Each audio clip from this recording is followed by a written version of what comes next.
बिस्मिल्लाहिर्रहमानिर्रहीम, अस्सलामु अलैकुम। पाकिस्तानियों की आवाज़ के साथ मैं हूं मदीहाल मास खान और मैं हूं लुकमान अली। हेडलाइंस आप जान चुके, खबरों की तफसील के साथ। और आगाज में आपको बताएं, पीटीआई की पार्लिमानी पार्टी के इजलास में वजीर आजम और वजीर दिफा आमने सामने आ गए। परवेज खटक ने इमरान खान को खरी खरी सुना दी। कहा, आपको वजीर आजम हमने बनवाया, खैबर पख्तूनख्वा में गैस नहीं मिल रही। अगर आपका रवैया यही रहा तो हम वोट नहीं दे सकते। परवेज खटक की गुफ्तगू पर वजीर आजम उठकर जाने लगे। विफाकी वजीर का पारा भी हाई हो गया। इजलास से उठकर चले गए। हमाद अजहर की मुदाखलत की कोशिश परवेज खटक ने बात करने से रोक दिया। कप्तान भी फ्रंट फुट पर आ गए। बोले, परवेज खटक, मुझे ब्लैकमेल मत करो, वोट नहीं देना तो मत दो। आप सबके सामने मुझे ब्लैकमेल कर रहे हैं। अगर आप मुझसे मुतमईन नहीं तो हुकूमत किसी और को दे देता हूं। मुझे हुकूमत का कोई शौक नहीं।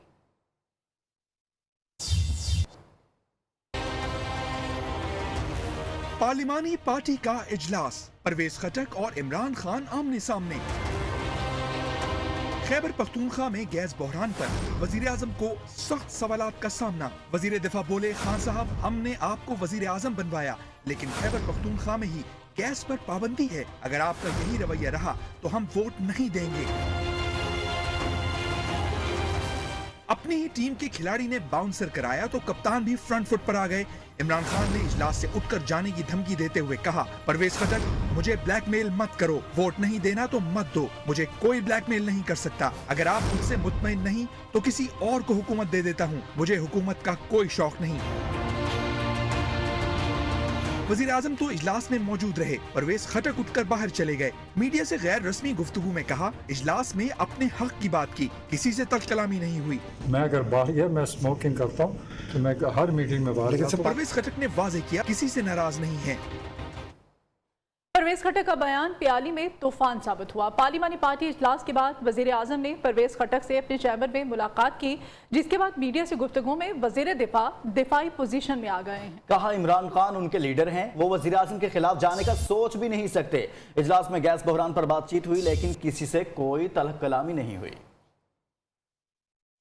इमरान खान मेरा लीडर है, मैं उसके खिलाफ सोच भी नहीं सकता। मैं उनके साथ हूँ। मैं तो टीवी देखकर हैरान हो गया हूँ। जैसे मैंने पता नहीं क्या तूफान खड़ा किया। हमने सिर्फ गैस की प्रॉब्लम थी, उस पर डिस्कशन हुई, हमाद अजहर को क्वेश्चन किया और आप लोगों ने इतना बड़ा हंगामा डाल दिया। हमारी एक पार्टी है, पार्टी में बातें होती, हमने कोई सख्त बात नहीं की, हमने रिक्वेस्ट की है और मैंने कोई सख्ती नहीं की। मैं प्राइम मिनिस्टर के खिलाफ नहीं हूँ, ना हो सकता हूँ।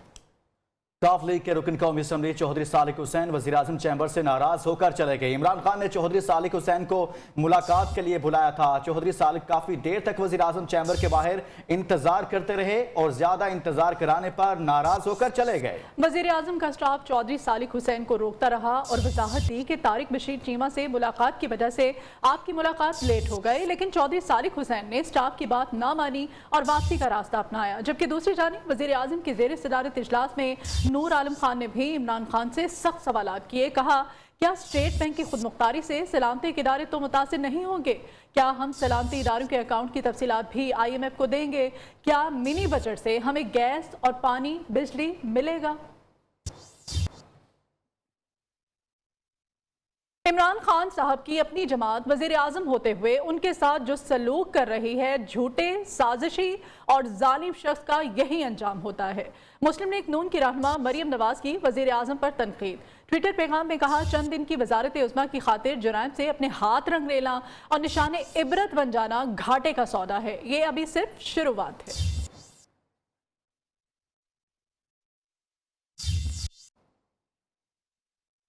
मिनी बजट कौमी असम्बली में पेश, शिकवार मंजूरी का अमल जारी। वज़ीर आज़म की ऐवान में आमद पर ऑपोजिशन का शोर शराबा।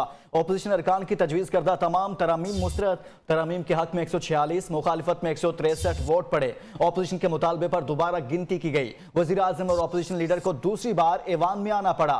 दोबारा गिनती में हुकूमत के 5, ऑपोजिशन के 4 अरकान कम हो गए।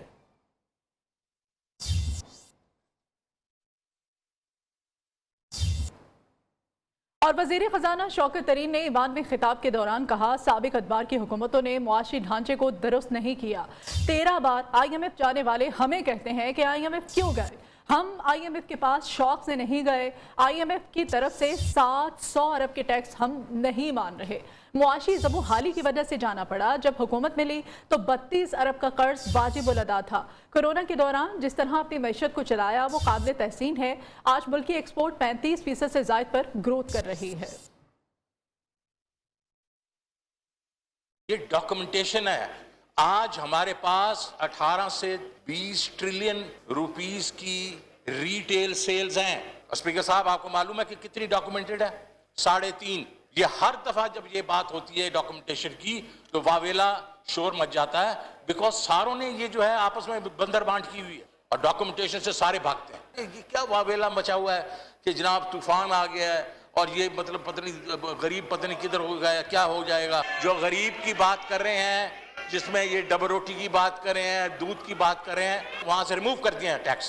ये छोटी छोटी चीजें, आपके लैपटॉप्स हैं, ये जो सोलर्स हैं, ये हमने निकाल दिए हैं इसमें। फिर मैं इनको बताना चाह रहा हूं कि डॉक्यूमेंटेशन डॉक्यूमेंटेशन डॉक्यूमेंटेशन। और कब आपकी टैक्स टू GDP रेशो 18-19% पे गई है? कब गई है? नहीं गई। तो इसका मतलब है, आपको मालूम है सर कि जब तक आप 18 से 20% टैक्स टू GDP नहीं करेंगे, आप 6 से 8% जो है ग्रोथ नहीं दिखा सकते। सर इनको पता है, ये they know it. Mini budget के बाद कोई महंगाई नहीं आएगी। अवाम ने हुकूमती दावे को कौम के साथ नया मजाक करार दिया। शहरियों का कहना है हुकूमत ने आज तक जो वादे किए वो सब गलत साबित हुए। जो महंगाई हो चुकी है ना तो अब ये वापस आएगी और ना ही तहरीक इंसाफ की हुकूमत कभी वापस आएगी। 50,000 रुपए के मजीद टैक्स लग रहे हैं तो महंगाई का तूफान नहीं आएगा उस पर। ये सब लुटेरे हैं। यकीन माने कि हम गरीब आदमी का ये हाल है कि हम खाना नहीं खा सकते। 3-3.5 साल की कारकर्दगी से अब नहीं माना जा सकता कि नहीं आएगा। ये तो कन्फर्म है कि महंगाई तो होनी ही है। आप मुझे कोई एक दावा हुकूमत का बता दें जो आज तक उन्होंने पूरा किया हो। मैंने वोट PTI को दिया है, लेकिन आज मैं अपनी जो मिस्टेक है उसे अपोलोजाइज करता हूँ कि हमसे बड़ी गलती हुई है। मनी में आवाम को कोई फायदा नहीं है। ये सिर्फ बड़े ये लोग अमीर लोग, उनको फायदा, आवाम को कोई फायदा नहीं है। पेट्रोल डलवाने के काबिल नहीं रहे। बजट पे बजट पास किए जा रहे हैं। मिनी बजट पास किया है, इससे मजीद महंगाई बढ़ेगी। मिनी बजट अवाम को मजीद तबाह हाल करेगा। कहा था 72 साल तारीख में इससे ज्यादा नाअहल हुकूमत नहीं आई। शहबाज शरीफ का पार्लियामेंट हाउस के बाहर एहतजाजी मुजाहिरीन से खिताब। कहते हैं शदीद सर्दी में गैस न होने से अवाम ठिठर रहे हैं। महंगाई काबू करना नामुमकिन हो चुका। हर दीवार पर लिखा है कि ये अवाम के पास जाने के काबिल नहीं रहे। इमरान खान और उसके टोले ने चीनी और गंदम में अरबों खरबों के स्कैंडल किए हैं। गैस नहीं मंगवाई, चौथी सर्दियां हैं कि गैस नहीं आई, इसलिए कि उसमें कमीशन नहीं मिलता। तेल मंगवाते हैं जिसमें अरबों रुपए की करप्शन करते हैं। 76 साल तारीख में इससे ज्यादा नाअहल, इससे ज्यादा करप्ट और इससे ज्यादा नुकसान का शिकार हुकूमत कभी नहीं आई। बिल्कुल में एक अपोजिशन लीडर शहबाज शरीफ कहते हैं कि 3 दिन बाद पेट्रोलियम मसनूआत की कीमतों में 6 रुपए फी लीटर इजाफे की इतलात तशवीशनाक है। मुल्क में पेट्रोल की ज़ख़ीरा अंदोज़ी के खदशात हैं। हुकूमत फिलफौर इक़दाम करे। अगर बहरान पैदा हुआ तो जिम्मेदार हुकूमत होगी। उन्होंने कहा आटा, चीनी, खाद और पेट्रोल के बहरान घूम घूम कर कौम पर नाज़िल हो रहे हैं। पेट्रोल की कीमतों में इजाफा महंगाई की आग को मज़ीद तेज़ कर देगा।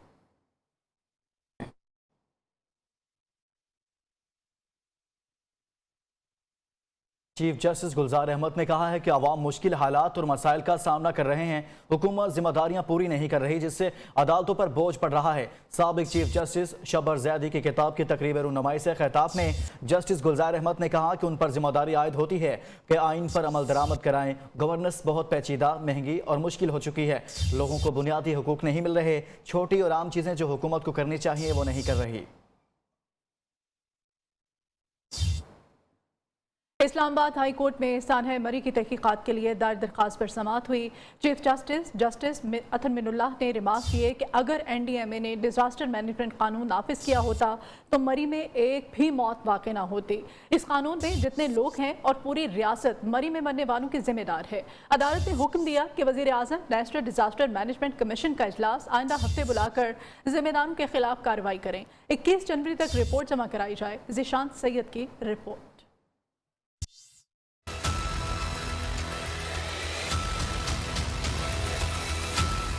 Chief justice Islamabad high court ने सानिया मरी का जिम्मेदार एनडीएमए को करार दे दिया। सानिया मरी की तहकीकात के लिए दायर दरखास्त पर समात में नेशनल डिजास्टर मैनेजमेंट अथॉरिटी के मेंबर को तलब किया गया।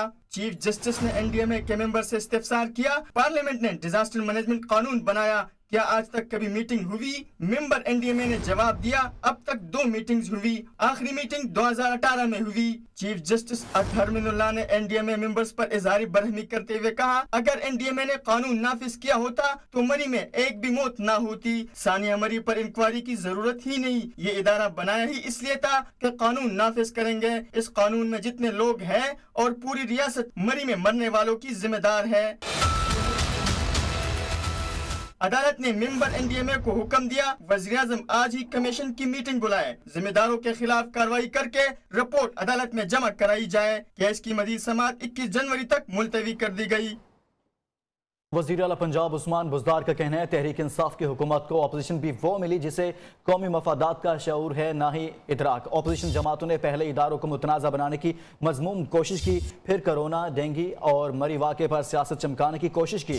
वज़ीर आला पंजाब ने कहा कि रहनुमाओं के सीने में दिल नहीं बल्कि इक़्तिदार की हवस है। तब्दीली सरकार में भी मनी लॉन्ड्रिंग का एक बड़ा स्कैंडल सामने आ गया। सस्ती एलपीजी खरीद कर बैनुल-अक़वामी रेट जाहिर करके 20 करोड़ डॉलर की मनी लॉन्ड्रिंग की गई। कराची और पोर्ट कासिम के एहलकार जाली दस्तावेजात बनाने में मुलव्वस निकले। तफसीलात इस रिपोर्ट में जानिए।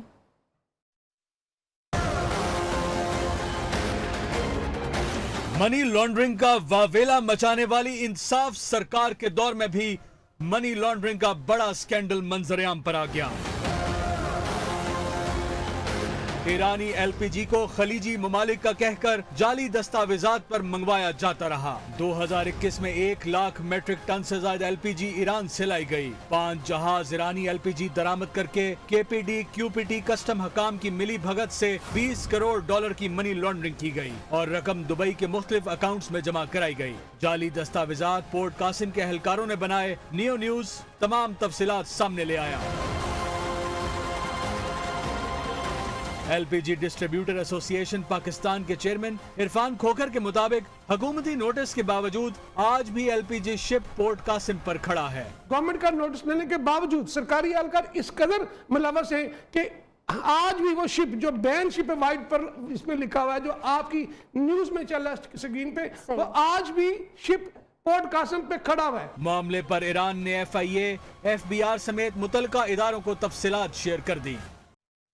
Welcome back. खबरों का सिलसिला आगे बढ़ाएंगे। Army chief general Qamar Javed Bajwa से अमरीकी नाज़िमुल उमूर मिसेस एंजेला एगलर ने GHQ रावलपिंडी में मुलाकात की।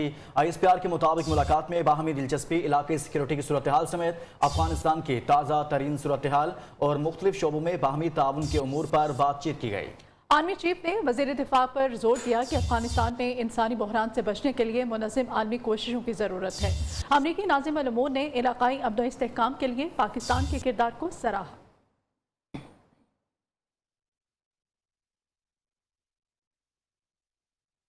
और मेडिकल साइंस के शोबे में फ़ाल किरदार अदा करने पर प्रोफेसर डॉक्टर खालिद मसूद गोंदल को लाइफ टाइम अचीवमेंट अवार्ड से नवाजा गया।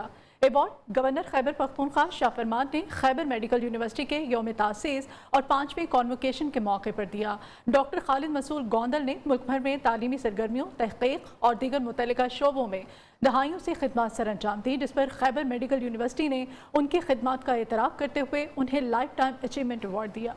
इस मौके पर तलबा और तालबात ने गोल्ड मेडल्स भी तकसीम किए गए।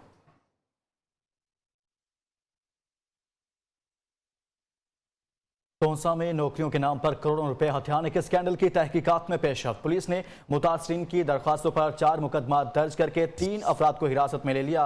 DPO डेरा गाजी खान का कहना है कि हेड मिस्ट्रेस हिना कुलसूम के घर और स्कूल पर छापों में जाली मोहरें, लैपटॉप और जाली ऑर्डर्स, दीगर आलात और लाखों रुपए बरामद कर लिए। स्कैंडल की शफाफ तहकीकात की जाएंगी।